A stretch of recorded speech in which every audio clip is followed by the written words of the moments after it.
Let's get to the money. Let's get to the Money. Let's get to the Money. Let's get to the motherfucking money. Fuck the bookies, fuck the bookies. FTV screaming fuck the bookies, fuck the bookies, fuck the bookies, fuck the bookies, fuck the bookies, fuck the bookies, fuck the bookies. FTV screaming fuck the bookies, fuck the bookies, fuck the bookies. Middle finger in the air screaming fuck the bookies. Woke up in the morning, grab my little black book. Yesterday can eat a dick, cause we lost by the hook. Can't win them all, so you never see me get shook. Today's a new day, the bookmaker's getting cooked. When I spot a dirty K, the 4 units getting played. Always find the value, I would never be afraid. Scary money don't win, but I'm not going all in unless I see a bet I love, then I put my balls on a bookie's chin.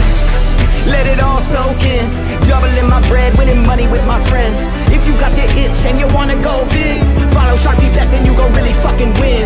This is not financial advice, it's entertainment. But if I find the right price, believe I'm parlaying it. You can see my spreadsheet, I'm winning, not just saying it. Profit in the green every week, I'm never negative. I can bet an ace or a shitty old picture. Pick the right spots cause I'm the K-pop whisperer. Shut up when I speak until you finally get the picture. I'm the best in the world, tell me you getting richer. Fuck the bookies, fuck the bookies. FTV screaming fuck the bookies, fuck the bookies, fuck the bookies, fuck the bookies, fuck the bookies, fuck the bookies, fuck the bookies. FTV screaming fuck the bookies, fuck the bookies, fuck the bookies. Middle finger in the air screaming fuck the bookies. Let's get to the motherfucking monies. And here we go. Welcome to the Friday edition of the Balking Dead, where there is no sleep for the wicked. It is Friday, guys, and we are coming off our first losing day this week on the show. Down a half unit, but still up 4.4 on the week. But at the end of the day, we are 0-0 today, and that's really all that matters. I've talked about keeping away from the disaster days, and we have done that. Now let's just finish the week strong. And it's Friday, guys, so you already know my boy Spin Doc Sports is joining me. So let's talk the next best thing next to God, and that's K-Props. How you doing, my guy? Oh, man, it's been a fantastic week. My public play, my tout prop is at 5 in a row right now. We're going for 6 tonight. I'll talk about it a little later when I sign off. I got for those that don't know, I got a contest going where I'm giving out 3 people. I'm giving a full week of free VIP, just all kinds of stuff going on over the holiday weekend. So yeah, I think, finished up 7 of the last 8 days. Man, I am ready to attack this shit tonight. Let's go. Let's go. Of course, guys, this show is sponsored by PrizePicks. If you haven't, go on over there and use that promo code PUBSPORTS on your first deposit. They will match you up to 100, minimum of 25. As you already know, when you win, they want in. We do have another sponsor, guys. W. It's a clean energy powder with no come down to your day. Simply by scanning the QR code on screen, you're going to get 10% off your first order by using the best promo code in the history of promo codes. Pub Sports, that is, guys. Shout out to the chat. Appreciate you all for coming on this 4th of July weekend. Shout out to the best producer in the world. Make sure you have them notification bells on and make sure you smash the damn like. On this show, guys, we will compare the best line available on K-Props when they first open, 30 minutes prior to the show, and then we're going to compare them to what PrizePicks has to offer. First guy on the board, number 25 in the black book, Freddie P at the Pirates. This year has a 25.4 strikeout percentage and a 9.4 walk percentage. Opened them up on FanDuel, 6+ minus 142, and the best line available to that 6+ is now on MGM at a minus 140. PrizePicks has them at a flat 6, whereas hits allowed under over are at a 4.5. Projected lineup is 5 righties, 4 lefties for your buccos. K per 9 this season, 10.9 at home with an 8.4 on the road where he's at today. Granted, 48 innings at home compared to just 33 on the road. Lefties, he's got a 9K per 9, while righties, he's striking out 11 batters per 9 innings. What you got on Fast Freddy? So this is, I'll just start off by saying this is probably going to be a no play for me. While their most recent performances haven't really reflected it, Pirates actually have been pretty good not striking out at home, specifically against right-handed pitching, more specifically against divisional right-handed pitching. So overall, this one's a pass for me. If you are looking at this one, I would have a slight lean on the over. Peralta, after a kind of a shaky start, he's really gotten it going here. And I'm not even talking about strikeouts. I'm just talking about his overall metrics. His fastball velo is up. It's actually now up almost 2 full MPH from last year, which is something that you don't really see very often. His slider whiff rate is up from 30 to 45%. And that's actually been even better lately. So,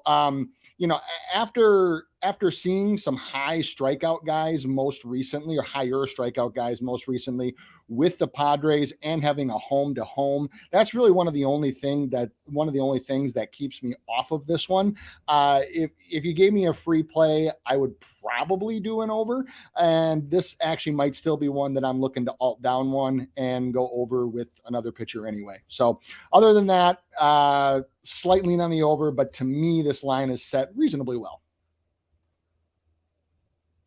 Now I get to talk me some Fast Freddy guys versus these buckos, and what I look to as a back-to-back situation. And yes, I know he does have a game in between. I'm not retarded.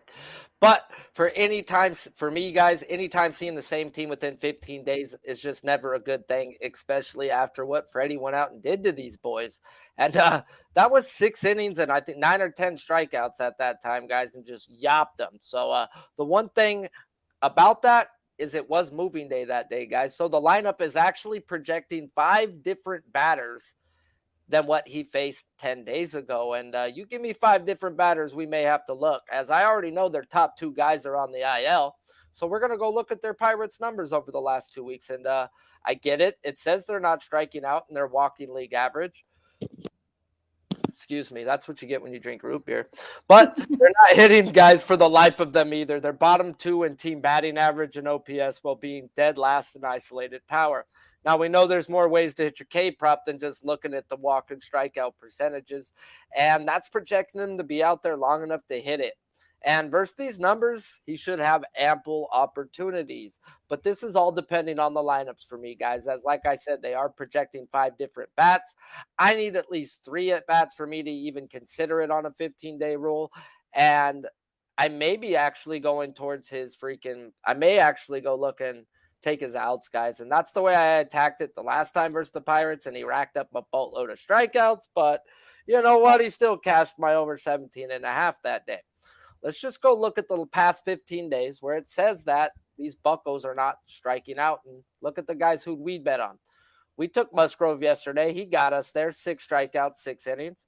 Fast Freddie, we already talked about. And Yuri Perez did the same damn thing that Freddie did. Went 6 innings, got himself 9 punch-outs. So those are all the guys that we would look to bet our money on. Now, you already know this. I'll say it probably 500 times a week, but Sharpie 316, roll 34. I do not chase women or K props.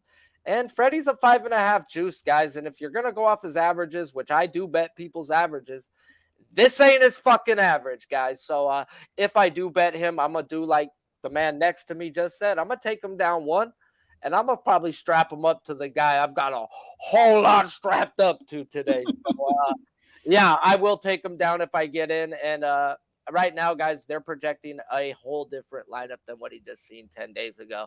And I would need that whole different lineup, guys, because you strike out 9 times, 10 days later, bro, you're going to fucking make contact. You're going to go in with a different game, different approach. It's just baseball, guys. I've just seen it. I mean, it is what it is. And if you believe it all in the anecdote that after a team comes off a series where they strike out a shit ton, they make it a point to dedicate themselves to contact the next game or the next series. They struck out a shit ton against the Padres, specifically in the last 2 games.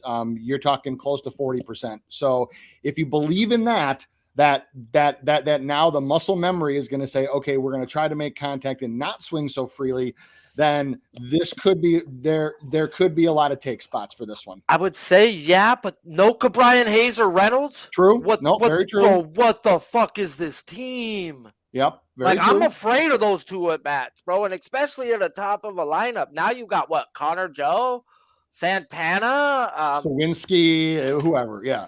yeah. So I mean, I get it. I hear you, but dude, this is not the Bucks. This is you take away they don't have 3 players.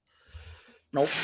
Nope. They don't. But before I go into the next guy, we need to shout out the best producer in the world, guys, who's been actually pulling up more graphics and more graphics, guys. Each guy we talk about now, we get to look at the motherfucker. Fast Freddy gonna cash you the tickets. Look at that. That's a man right there who gonna cash you your tickets on screen, guys.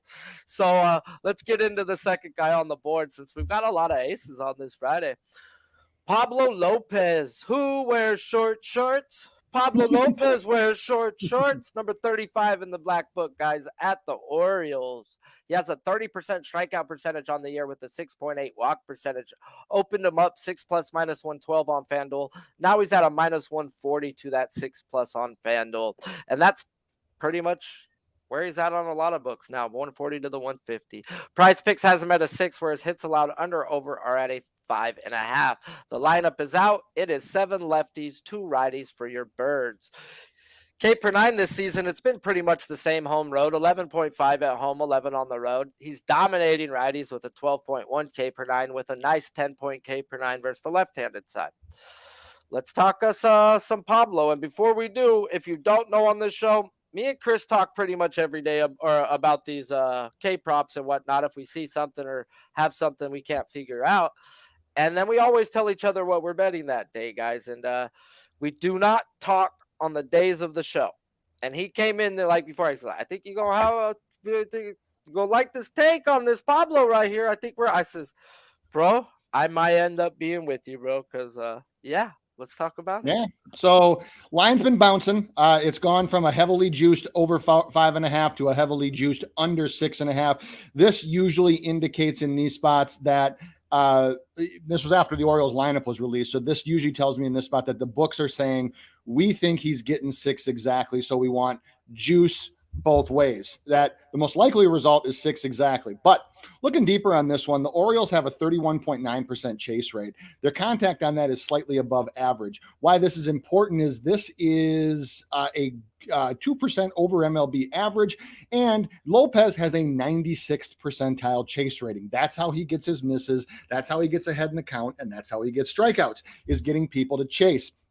Their swinging strike rate is right at about league average, right at about 11.1. Lopez has a 78th percentile chase rating. Now, when you look at the Orioles K percentage versus righties in the last 20 days, you have a 19.9% K percentage. So that would obviously indicate an under. Their pitchers that they've gone against, not the best, not the worst. But here's the most important stat to me for this one is Pablo Lopez has a 71.2% first pitch strike rating, which is one of the best, if not the best in baseball. It is that is insanely high. I've talked on this show before about how any pitcher that gets in the 64 to 65 range is pretty good. 66 or higher is really good. 70 or more is outstanding. Now, why that matters is the Orioles are 29th in worst first pitch strike percentage in the last 20 days. But there's a reason for that. When they get strike one, an 0-1 count, they only strike out 28.8% of the time. You might think, well, 28.8, that's high. It is, but not when you go down 0-1 in the count. Almost every other team is over 30%. Some are over 35%, and some, like the team he's playing, like the team he pitches for, are damn near 40. Now, Lopez's strikeout percentage when he gets an 0-1 count is 40.8%. That is numero uno amongst all starters with enough pitches to qualify. I feel that this prop will be won or lost here because you have a pitcher who is one of the best at striking guys out when he gets an 0-1 count. You have one of the best, I think they're second or third, in lowest strikeout percentage when they go down 0-1. When you combine that with the number of lefties that are in this lineup, I certainly cannot get there for an over 6.5. What I'd rather do is to probably pair this with somebody to bring it down a little bit. I don't really feel like paying minus 150, 160-ish juice for somebody who I think is probably going to straddle the line between 5 to 7 all night. But that first pitch strike percentage, though, that is where the game is going to be. That's where this prop, to me, is going to be won or lost, because 40.8% is unheard of. Most pitchers are 32, 33. Even high K guys like, with basically almost every other starter, with the exception of Strider, is at the 35 to 37% range. So 40.8% is unheard of. Ooh, so let's get to it. Now we get Pablo, guys, in a matchup with the Birds, who, by the numbers, the last 15 days, they're walking 7.7%, not striking out, and they're 11th through 13th in every hitting category that I look out. But they do carry a great isolated power next to them. And we get actually value in a place going against the Birds, guys, getting 5.5 at a juiced price, guys, because there is 150s on the board right now. And I will bet a 150 if I'm looking to bet it. That's about the cap line I'll get to. But yeah, now we're going to talk Pablo. We know he strikes out righties better than lefties, but he still has a decent take, 10K per 9 versus the left-handed side, like I was saying. But there's more of an issue than just striking him out, guys, as his batting average against right-handers is an elite 202, where it goes up to 270 versus the left-handed side, and his on-base percentage also jumps up 70 points as well. I've come to realize two things that bother me with Pablo, and that's when I don't look to him, and that is teams who walk at a good percent, which that's not what the O's are doing right now, and teams with great isolated power, and that's what the O's do have right now. So they have a 170 isolated power next to their name, guys. That is considered great in the MLB. Now, when Pablo has seen teams with isolated powers of 170 or higher since last year, he's only 10-8 to the over 5.5, averaging 6.3 strikeouts a game. Now, we're going to be a little better than that. We're going to dig through it, guys, and we're going to dig through those 18 games, and we're going to knock off any team that was, and we're only going to look at teams that were walking 1% worse league average or lower, like the Birds are doing today. Then this man jumps up to a 7-3 freaking win over that time, with averaging 6.5 strikeouts a game. And then if we want to do ourselves one better, guys, we're going to take out the divisional matchups with the Atlanta Braves, guys. And he's now 6-3 to the over, averaging 7.5 strikeouts in these spots. So I missed the spot at -112, guys. I can't pay -140 for a spot like this. This is a spot where overs have gone to die. And like this guy said, he's going to hover around that, I think. And it's just, I missed it. I would have got in if it's -112. And I missed it. So sometimes you just got to just let it go. I'm not running out to bet a -150 prop. That's just not what I'm doing. I would be very, very surprised if Lopez's strikeouts in this game, his final number, are anything but 5, 6, or 7. Like those three numbers, to me, account for 96% plus of possible outcomes. And then, barring any crazy shit like injury or, rain, whatever the case might be, but normal circumstances, all the simulations that I've run with all the different, even with simulated lineups and with the Twins and with the Orioles actual lineup, is that well over 90% of the time he gets 5, he gets 6, or he gets 7. And those are pretty well split between the three. And what that tells me is that this one is lined pretty well perfectly. Obviously, fuck the bookies, as we always say on this show, but when they get one right, they get one right, and they've lined him well. So that is one where when there's every team in MLB playing and there's so many other good spots, unless you're going to alt it up or down, depending on what you prefer in this one, and take some plus money and not pay absurd juice, Sharpie's right. There are props that it makes sense to pay absurd juice for. This isn't one of them. Nah, I mean, some guys I'll pay for, and we'll talk about that guy later on. I mean, there's a few coming up that I'll pay for. There's a few coming up that I'll pay for. Let's talk the next guy. And last year I may have bashed this fool's family and mother, but you know what? It's a new year, and you're now my friend, Mr. Jose Berrios. Number 84 in the Black Book gets a rematch versus one of the teams that's got to him this year in the Red Sox. This year he's got a whopping 22% strikeout percentage and an elite 7.1 walk percentage. Opened him up at plus 116 to the over 5.5 on FanDuel.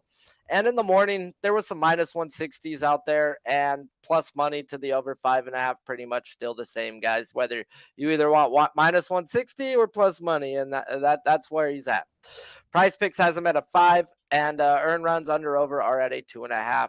Projected lineup is no longer projected. It is out there. 6 lefties, 3 righties. K per 9 this season. He has an 8.9 at home where he's at today and a 7.8 on the road. Granted, he does have only 36 innings at home compared to 59 on the road. He does have a 9 K per 9 versus the left-handed side and a 7.5 versus the right-handed side. Let's talk Jose.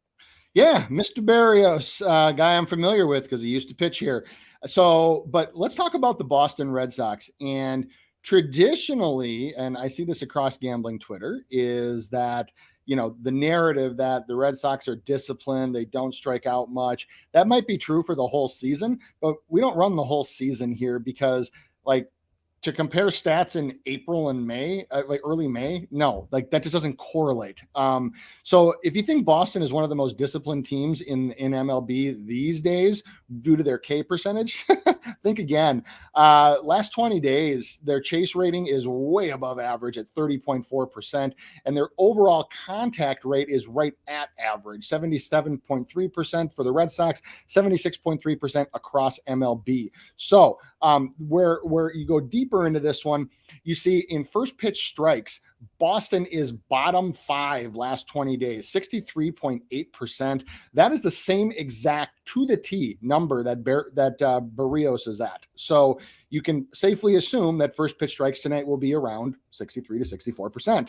Berrios, when he goes 0-1 on hitters, is 31% Ks. Red Sox 28.2. What that tells me is that on 63% of the batters, he will get strike 1, and he will strike out approximately 30% of those. You do the math on that one, that adds you right up to where this line is. There's also, but on the other side, with the Red Sox, there's not a really good K history here, only a 15% K percentage in 84 plate appearances. However, I will say that a number of those were last season, and Sharpie already talked about how he cursed the man out, he cursed his family, he cursed his mother, and, you know, it was because he was absolute shit in spots last year. So comparing it to a team that faced him a lot last year, I'm not sure that I like that one. The only thing that's making me hold off on this one is the number of lefties. We were talking before the show. I didn't think they would do it as well. I didn't think they'd run that many out there, but they did. So this is one where it's probably going to go down to the wire for me. I also want to see how the line moves. Behind the plate tonight for this one is David Rackley, slightly pitcher slanted umpire. Strikeouts increased by an average of 3 to 7% in games he's behind the plate. And MLB average for umpires for strikeouts is around 20.5 to 20.6%. He's at 21.4. So he's had some higher games, and overall accuracy, he's just very average. So what I really wanted when I was looking at taking this as an over for a standalone was I wanted an ump that was very pitcher slanted. Like, I mean, Bill Miller only comes around once every few weeks, but we talked about the guy from last night. Yeah, well, or Ron Culpa. Yeah, I mean, God, if Bill Miller could umpire every game that I'm looking at in over, oh, that's paradise. So anyways, Rackley is slightly above average, but not probably someone that's going to give you consistent corner or slightly outside calls, which was what I was really looking for when I want to run this standalone. Yeah, this lineup scared me off, so let's get to it, guys. Well, we get to talk about Berrios versus one of my no-fly zones, but people been flying on these pitches over the last 2 weeks, guys. As we look at their numbers, they're not walking and they're striking out at a 24.3% clip. Middle of the pack in hitting categories that I like to look at. So what's the difference? How about they ain't been running out the projected lineup that they did put out, which is 6 lefties and 3 righties. And I didn't think we were going to get that, guys, but they did have some guys come off the IL that have a lot of swing and miss in their bats, and they've been putting them in the lineup, guys. But this is that lineup that's been that pesky group of bastards. As when I ran that freaking lineup, I just read you their team numbers.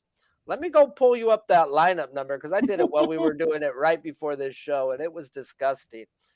They're walking 8%, a little below league average. They're striking out 17.5%. Elite. They're hitting at a 295 clip, 832 OPS, and a 180 ISO.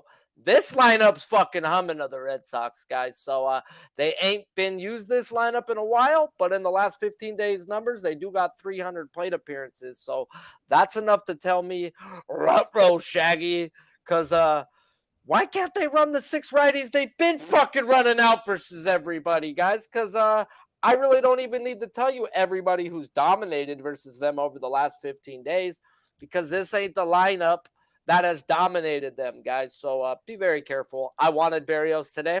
I thought I was going to get that righty stack lineup. They play this man too fucking much to give him that righty stack lineup. They didn't do it to fucking Cole. They weren't going to do it to him, guys. So they know their division. Cole didn't get those lefties they projected versus Cole. He got an all-righty lineup. And Berrios ain't going to get them fucking righties today for us. So it's just an easy pass for me, guys. This is a scrappy Red Sox lineup right here. Scrappy. Like, go, Shaggy. Yeah, just I've talked on here before too about how, you know, I try to run math a few ways just to see where everything lands. And it's like if I run it 4 ways, two come in with strong indicators of the over, 2 come in with strong indicators to the under. That means that this is probably going to be very similar to what Pablo is, where he has a very small range for potential strikeouts tonight. And whether you bet the over or whether you bet the under, you're going to be sweating it. So unless you're alting this one up or down, which even this one is probably not my favorite one to do it to, there are just so many more better spots tonight. Yeah, he was a lineup and wait to see the pass because I thought I wanted to bet him, and I'm content letting him go. Yeah. If you read the tweet, you better fucking get out your meat sticks, fellas, because the killer Bobby Miller's here, fellas. And he gets a Royals team, number 91 in the black book. This year, 22.6 strikeout percentage with a 9.5 walk percentage. Open them up on FanDuel, 6+ -104. And now you can get some plus money on them at +115 at BetMGM. PrizePicks 5 pitching outs on PrizePicks are under over 17, but you can get 16.5 on the books. Projected lineup is 5 lefties, 4 righties. K per 9 this year is very small sample size, so only going to touch on the lefty righties as he's got a 9.2 versus the left-handed side and an 8 versus the right-handed side. Still, like I said, it's a small sample size, and he did have the same K per 9, which was a 9.2 in his, or a 10.2 in his MILB stats. Let's talk to killer Bobby Miller. Let's do it. Just real quick, just because I saw the last comment. What program do I use for the simulations? For the simulations, I use the spin doc calculator that I built in Microsoft Excel. So hey, real quick, before go ahead, talk about no. I was just saying all my simulations are models that I built myself. Because there is no one site that I found that calculates all the metrics and weighs them to what I feel are correct. So what I ended up doing is just having just a way to just pull them all into Excel and just run it myself. So I do know he does his own shit and he sends me some of it sometimes if I ask. But guys, we do our own work. And I use like 100 different fucking sites, sad to say, bro. You can't just get it from one. Fangraphs is my main site. But then, dude, you got to look at spin rate. You got to look at a lot of stuff sometimes, pitches. Yeah. So that, you got to know what teams suck versus certain pitches.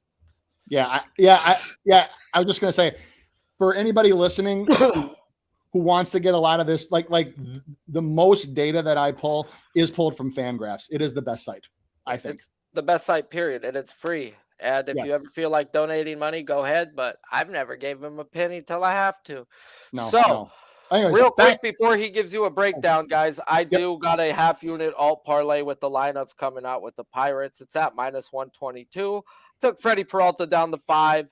We're going to take Bobby Miller, which we're going to break him down to 4+, and McClanahan at 5+. And Miller and McClanahan should get that in their sleep. And like I said, he should probably hit his 6.2 for Peralta, but he should be at a 5 by his average. So I should get that in my sleep with the 5 different bats in the lineup that they did give us. So thank you, Pirates. Yeah, with Bobby Miller, ditto basically. And in fact, my exact notes here is lean to over, probably passing straight up. Line appears to be set pretty correctly. However, if you can alt this down, do it because it's Kansas fucking City. Now, on that note, the Royals do have a surprisingly lower K rating recently at home versus righties, 23%. However, they have played a number of division games against guys who you'd never hear talked about on this show ever. So that would give you an indication as to the type of pitching that they've been facing versus righties. Now, the Royals do have a slightly higher chase rating than normal, 30% versus 29%, and Miller does have a 68th percentile chase rating. This is one of the things why I totally am with Sharpie on this one, that getting 4 should be relatively simple here. The only thing that Miller has struggled with a little bit is he's only in the 33rd percentile for walk rating, granted in limited sample size, and the Royals do only have only been walking 7.4%. Again, you have to adjust that a little bit because of quality of competition that they've had recently, specifically within the division. So where I am with this one is I do not want this one straight up either way. I think the line is set pretty well and good, but if you can alt him down one and play him with at least one other guy that you like, yeah, I'm interested and probably will be playing that one as well. Well, maybe I'll get you interested in betting the straight up bet too, because I'm going hard on this motherfucker. Let's do it, today, guys. We're going hard on the killer. Now we get to talk my number one pitching prospect in the Dodgers system, Bobby Miller. After, guys, oof. Last night we were dead on right with Sheehan, and my boy was right with Sheehan because he was on the total over first 5, and that was done in the first 3 innings. 2 innings. That was so easy. But I talked Sheehan here yesterday, guys, and I said if he just went fastball changeup, he would get his 5 strikeouts. And all 5 strikeouts came on the changeup last night. He used the most changeups he's used to date, and the Dodgers ain't dumb. So now we get to talk to killer Bobby Miller at the Royals, where the numbers over the last 15 days versus righties are nothing to write home about, as they're walking a crappy 7.7%, bottom 6 in batting average and OPS, and 18th in isolated power, while striking out at a 26% clip. And this is what we like to call a matchup from the baseball gods. And I'm on Bobby Miller, guys, for a full unit bet over 5.5 at plus 102, as Miller is coming off of 2 games where he got hit hard and he didn't hit. But we were on him there, guys, as it was a bad spot for his pitch mix versus the Astros, who are one of the better fastball hitting teams in all of the league. And then him having to follow up Sheehan in the Giants game, I knew was a bad spot, guys, as they both throw a 96 to 99 mile per hour fastball fucking cutter type mix, guys. So I just knew running those 2 type of pitchers back to back just isn't going to be great when it comes into looking at strikeout props. But we don't got to worry about that because they were in Colorado last night. And now we get Bobby Miller, who was shipped out of Colorado before that late night Bloomingdale fuck fest. So yeah, I'm on Bobby Miller, guys, as he's seen only 2 teams this year with a K percentage of 24 or worse. He went 6 innings in both of those games, striking out 7. And guys, the Royals have a K percentage of 1% higher than both of those 2 teams he's already faced. Give me the killer Bobby Miller in a get right spot for the young phenom, guys. And I might double up on his outs as well, as I do expect this man to go out there and fucking hum do Allah. So, yeah, I'm on Bobby Miller. We got him on the alt parlay on FanDuel for that half unit. And this man right here may owe us some money. I like it. Number 15 in the black book, Shane McClanahan. I won't say you owe me money. It's fucking cash. At the Royals. Oh, not the Royals. At the Mariners. He was at the Royals when he owes me money. This year, he's got a 26.7 strikeout percentage and a 9.4 walk percentage. Open him up 7+ at plus 104 on FanDuel. Best line available now is at minus 124. PrizePicks has him at a flat 7, whereas hits allowed under over are at a 4.5. Projected lineup for your Mariners is 7 righties and 2 lefties. K per 9 this season, 10.6 at home with an 8.7 on the road where he's at today. Granted, he does have 21 innings at home compared to 49 on the road. 7.9 K per 9 versus the left-handed side. Very small sample size with a career 9.8, and he is striking out 10 right-handed batters per 9 innings of work. Let's talk Shane O'Mac. All right. So I'm going to go high level first and then break it down. There is one thing and one thing only that will stop this man, in my view, from cashing this over tonight, and that is Kevin Forrest Fuckhead Cash. That is the only thing. If he gets pulled early, if you think he's going to get pulled early again, or that there's going to be some Dave Roberts-esque fuckery here with his starter, then you should pass.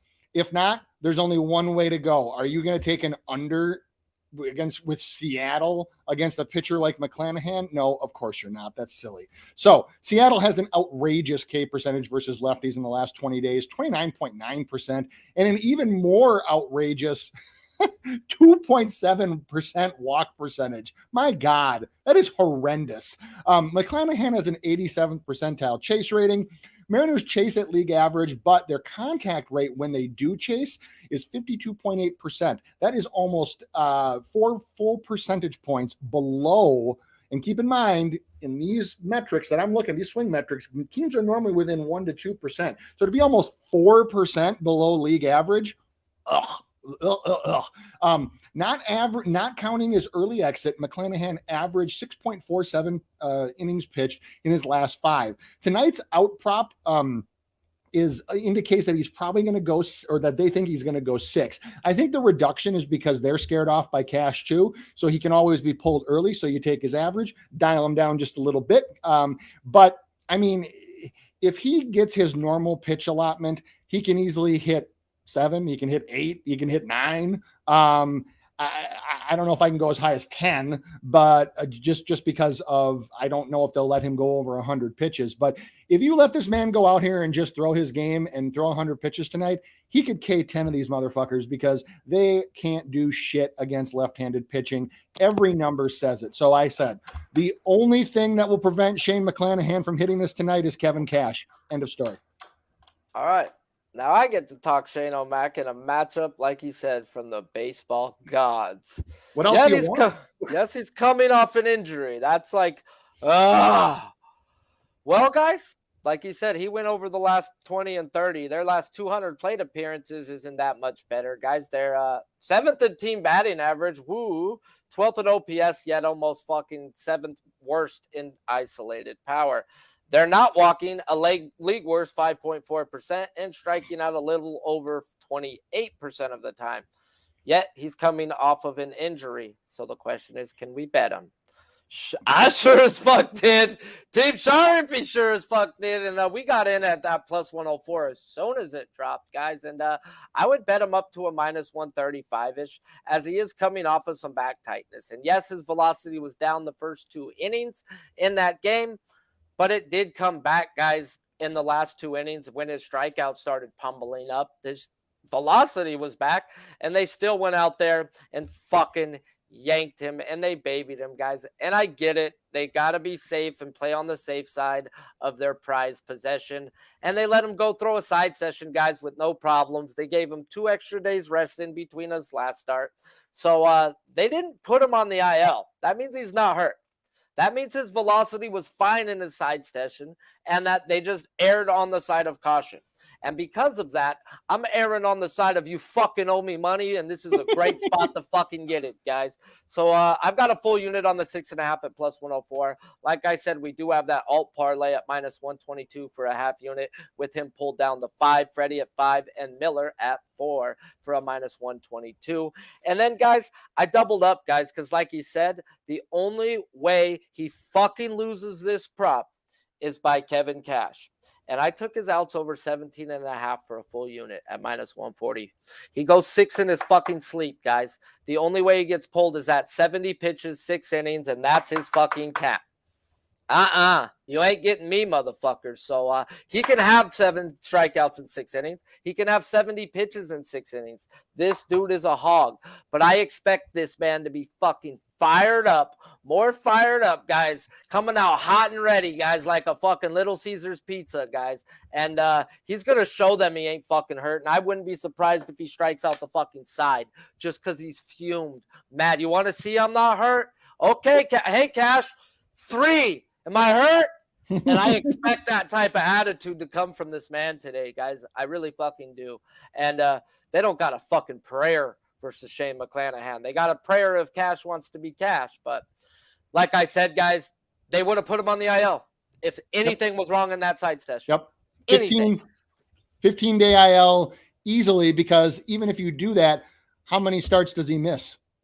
Even if he means too much, guys, at the end I know. Of the day No. I'm just saying, and especially when you're the Rays and you have the record that they do, and you're leading the American League. They have room to work with. So if any of their guys even so much as stub their toe, they're going to play it safe with them. And if there was any chance that he wouldn't be fully ready tonight, he'd be on the IL guaranteed. Yeah, I get it. Now we get to talk the last guy, the guy he gets to go up against, and that's Bryce Miller versus these Rays. Number 88 in the black book this year has a 22.5 strikeout percentage with an elite walk percentage of 5. Opened him up on FanDuel at -160 to the over 4.5. Woke up, he was +120 to the over 5.5 and was +110 as the show started. PrizePicks has him at a 5 pitching outs under over 17.5, where the projected lineup is 5 righties, 4 lefties. K per 9 this season, 7.9 at home, 8 on the road, 5.9. Do I refresh that, man? Is that really? Yeah. Oh God, 5.9 K per 9 versus the left-handed side. Yes. It's bad. I was making sure. I was like, yeah, it's not bad. All right. 9.4 versus the right-handed side. So let's talk Bryce Miller versus what I think may be a bad matchup. This is a very bad matchup for him. The man has been off to a really, really good start. He also gets an East Coast team on the second half of a West Coast road trip. There always is a potential for teams going west to east or east to west to be sluggish in those spots. But Miller is a pitcher who throws almost exclusively fastball. 66.7% of the time, he throws his four-seamer. I understand why, because he can crank it up. He gets good movement, and he makes that sucker rise real fast. That was how he just absolutely obliterated the White Sox not too long ago. Now, for the season, the Rays see a four-seam fastball 29th amongst MLB clubs at 45.2%. They actually strike out more against the breaking stuff than they do against the four-seamer. A lot of these guys in this lineup are built to hit four-seamers. So the other piece with this is the average velo that they've seen for this season on a four-seam is 93.9. Miller averages 95 and can run it a little bit higher. The Rays chase more than league average, 30.9% versus 29%, and have a lower contact rate. However, this one comes down to one thing and one thing only, is how many left-handed batters are in this lineup. Sharpie talked about it. I know you had to look at the number twice. I looked at it 3 times this morning to make sure I had it right.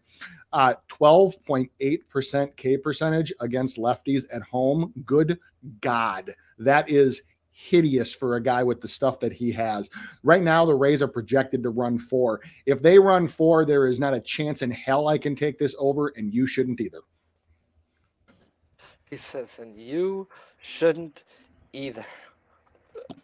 Not against lefties. He's a young kid, and he hasn't learned yet how to get both sides of the plate on the Ks. His fastball plays so much better to righties.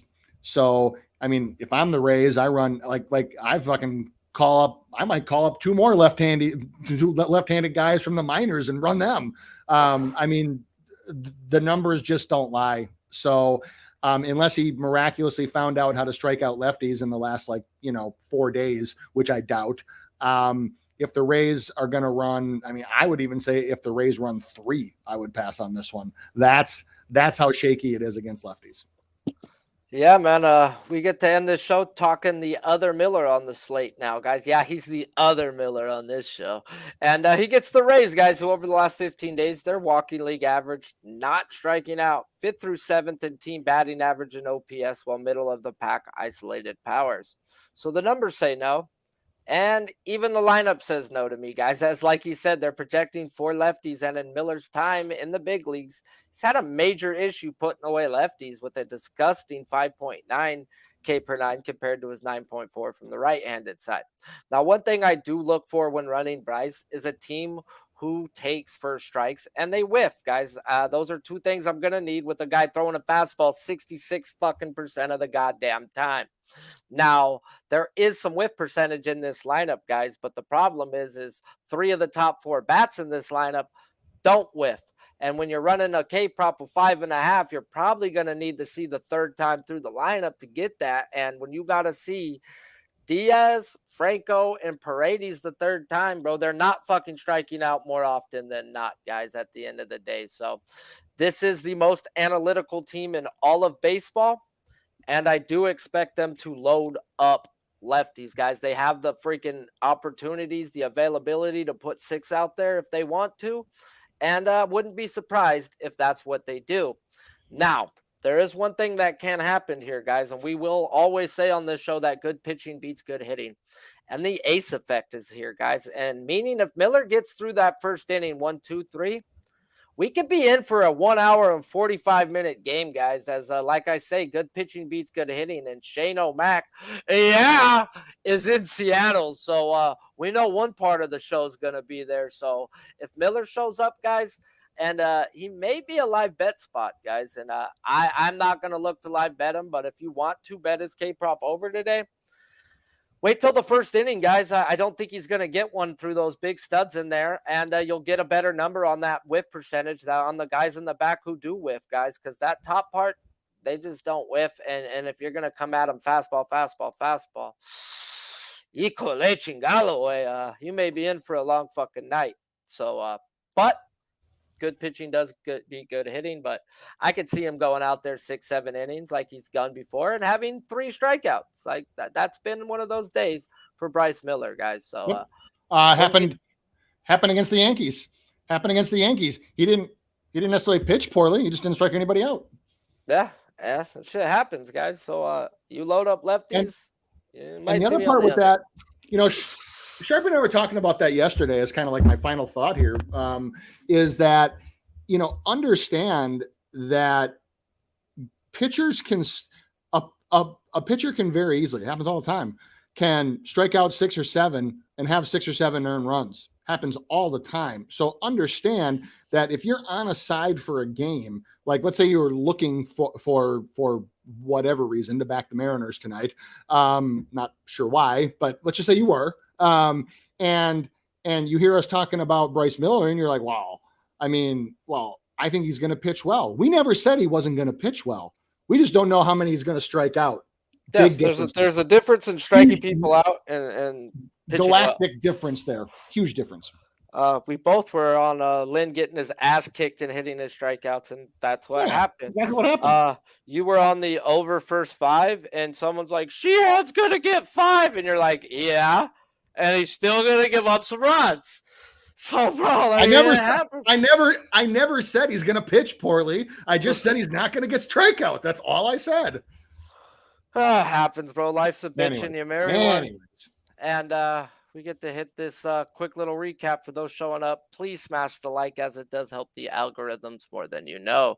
Today on the Balking Dead, we started with a half-unit alt parlay with Freddie Peralta 5+, Bobby Miller 4+, and McClanahan 5+ at a -122. Had the pass on Berrios as the Red Sox loaded up the death squad lineup that doesn't strike out. And who I didn't pass on, guys, is full unit bets on the killer Bobby Miller at over 5.5 at +102. And Shane McClanahan over 6.5 at +104. Yes, I know the plus money is gone, but I would bet him up to a -135 range in this spot, guys, as if you have to go past that, then the spot is the spot where I doubled up on, guys, and that's his outs over 17.5 at a -140, and I have a full unit on that as well. So is what it is. Life's a bitch and you marry one, and I'm on these guys to have a beautiful, beautiful day. I have a heavy lean on Pablo Lopez's over, but the -140 is too steep for me, and I would need the opening line around the -112 for me to take a shot, guys, personally. We finished with Bryce Miller, and the lean is the under 5.5 on him. Spin Doc, my guy, always a fucking pleasure coming on. Wish it was more than 1 week, but I'll take what we get. Where can these people find you? And tell them what you got going on, and obviously where you can find you. You got 5 fucking straight plays winning. They better be following you. I do. So yeah, so at Spin Doc Sports, and I have one public play every day. I call it my tout prop. We have won 5 in a row. We've also we have won 10 of the last 12. So we're 10-2 with 2 hooks. So I'll take that. But starting tonight, Friday, Saturday, Sunday, Monday. So basically through the weekend, I have a contest where if you like or retweet when I tweet out my tout prop, you get an entry into a drawing. On 4th of July, I'm drawing 3 names. Winners get a week free of VIP plays. All those swing metrics I talked about, I compile it into a chart and do my own math that has trends, tendencies, etc. You get that delivered to your Twitter, your inbox, wherever you want daily. You get access to where the money is going if you don't already have that. I got a paid subscription for that one. A whole bunch more. So basically, drawing 3 names on 4th of July. It's free to enter. All you got to do is 1, be following me. 2, like or retweet my tout prop tweet, and you get an entry into a drawing. And on 4th of July, I'm drawing names. I love giving away free shit. Man, it's a fucking holidays, man. We just had Christmas in June, and we're going into July, bitches. We ain't stopping, guys. So we're gonna hit a real quick segment, guys, and come back and talk a little big things with Big Show and talk us a few hidden props on this Friday afternoon. Well, it's a big show. Oh. Well, it's the Big Show. What up, Sharpie? How you doing, bro? Have you Glad to be in the Sharpie down. Weather or what, bro? You been able to get the hunt or no? No, it's way too early. We don't get to hunt till October.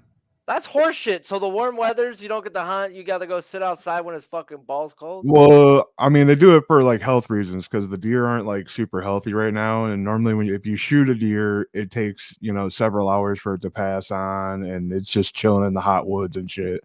Meat goes bad. So the saying is, you don't eat deer, you get like I get hit by a car with a month with a Y in it. You gotta wait till there's no Y's in the month to eat the deer. Well, I've never had deer, or I may have some taco shop in Mexico and didn't know it. But yeah, you wanted to talk us 2 guys today, bro, and they're both in the same game, as this is the bragging rights for Texas, as we've got the Houston Astros squaring off with the Texas Rangers. Who you looking at here? You know what, Sharpie? Me and you got to be like one of the most favorite Houston bettors out there. I'm gonna go Jeremy Pena for my first one. It is going to be a -103, which is kind of high for me normally. But he's got 10 at bats, 3 hits, two doubles, batting 300 with 2 RBIs and 2 runs versus Texas. I'm going to take the run RBI -103 on Jeremy Pena. It's 103. What spot is he batting in the lineup? Do they have him back in the 2 hole now, or is he still hitting in the 6? I don't got my projected lineup's got him in second, so. But that's the spot, dude, for runs and RBIs right there. And at a -103, that's a fucking steal, bro. I might have to throw him in my little Parleezy today because I know you a plus money type guy. Plus money. So I don't mind the little ladder if you want to get a little freaky on him, like the RBIs the RBIs and runs, man. The Duke can set him up. Yeah, I like how the offshores give us that runs and RBIs. So who's the second guy you're looking at here? Going with Simeon on Texas versus Houston. 12 at bats, 4 runs, 5 hits, 1 double, 1 home run, batting 417 against Houston. I'm going to take him at even money to get over 1.5. Like I said, when I do mine, I don't take any pitching. Normally, I wait to your show to get the pitching side of my play. So, like, if I got plays on a game and then you got pitching, it kind of null and voids it. But since I'm on the show, I got to give out the ones that I like. He was pissed off because he should have gave him out yesterday when all of his ladder plays smacked and won. JD And Martinez and Kyle Tucker both hit home runs too. man, and you were in the back of the show before, like, man, I should gave them out today. I was with Connor on the Springer too. Springer would have probably been my favorite play to give out too. So I felt pretty good going into yesterday. Nah, he didn't do nothing yesterday.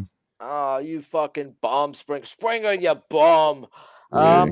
I actually, guys, I'm not looking at any hitting props today. I know some people ask me, like, well, what are you looking at? I really am not looking at none. I'm looking at my pitchers. I'm looking at the bank today, guys. We got to pay rent tomorrow. So we're going to go ham, guys, on our guys. What we are going to do is we're going to end this show, guys, with a 1-minute commercial. It's a $100 free contest that Pub Sports does every week on UFC. Who don't like free money, guys, okay? And I know I've pulled a few randoms into this show, guys, because I am that dude. But like I said, who don't like free money? Because, boy, let me tell you, my boss is cooler than you and gives out $100 of his own money every week to the contest winner, and it's free to sign up. So tell your friends, your mom, your wife, your son, whoever, and get your entries in, guys, to the best thing going since peanut butter and fucking jelly, all right? Yeah, if your team Balking dead, I expect to see 70 new people in that motherfucker this week. Go hit that shit. It's free. Hey, it's free, $100, guys. Pick your winners, how it's gonna end, and boom. You know, you might hit that bang, bang, cha-chang, chang. And that's why we say, guys, our boss, guys, when you guys do sign up for the memberships, he really does give all the money back. He doesn't take a damn cent, guys. He will never take a cent. And everything that we do give to us comes back, guys, tenfold with this man, guys. So appreciate Slaughter for giving me a platform to do what I do. And the dude's still giving out money, guys. So, yeah. We're going to drop the link in the chat for it, and we're going to play the commercial at the end of the show. If you know, you should know this show is sponsored by PrizePicks. If you haven't, go on over there. Use that promo code PUBSPORTS. Get a match deposit up to 100, minimum of 25. Until next time, I'm Sharpie's Bets. This show is produced to the man next to me, Big Show Picks. Our special guest today was Big Show Picks and Spin Dog Sports. Some say we be pubbing. I say, fucking cash you owe me. We be pubbing. Keep firing, assholes! Hey, what's going on, y'all? It's Mills here. Pub Sports Radio. Do you guys want to challenge the personalities here at Pub Sports Radio? Do you guys think you're better than them at entering in your MMA predictions and picks? Would you want to get paid for it? $100? Here's how you do it, man. You sign up right here at the link below. It's just this easy. PubSportsRadio.com.